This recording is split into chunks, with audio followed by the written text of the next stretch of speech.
আসসালামু আলাইকুম। আলেক সেলাই ঘরে আপনাদের স্বাগতম। ৪২ ইঞ্চি বডির জন্য কাপ্তান কাটিং করার জন্য প্রথমে আমি এই যে ২ পাট কাপড় ছিল সেটাকে আমি মাঝখানে একটা ভাঁজ দিয়ে ৪ ভাঁজ করে এরকম করে নিয়েছি।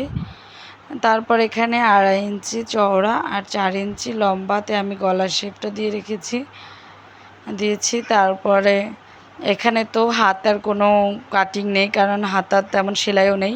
এখানে শুধু হিপ দিয়েছি আমি উপর থেকে ৯ ইঞ্চি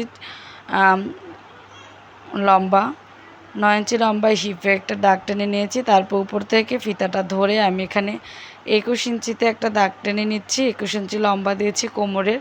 ৪২ ইঞ্চি বডির জন্য একদম পারফেক্ট মেজারমেন্ট এটা। তারপরে হিপ আর কোমরের মাপের মাঝামাঝি দাগ টেনে নিয়েছি। তারপরে এই যে বডি নিয়েছি ১২ ইঞ্চি ৫ পয়েন্ট, পেটের মাপ ১১ ইঞ্চি এবং কোমরের মাপ নিয়েছি আমি ১২ ইঞ্চি।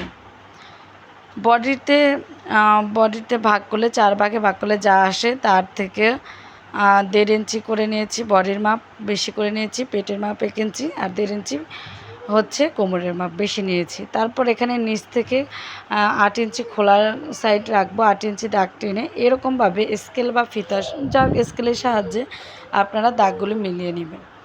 কোমরের মাপের দাগ যেখানে শেষ হবে সেখান থেকে এরকম কোনাকে করে ৮ ইঞ্চিতে মিলে এরকমভাবে দাগ টেনে দিতে হবে। এই দাগের উপরেই সেলাই হবে, যে এই যে মেজারমেন্টগুলোকে মিলিয়ে যে দাগটা হয়েছে এই সামনের দিকে এই দাগটার উপরেই সেলাই হবে। গলাটা আমি গোল গলা কেটে নিয়েছি।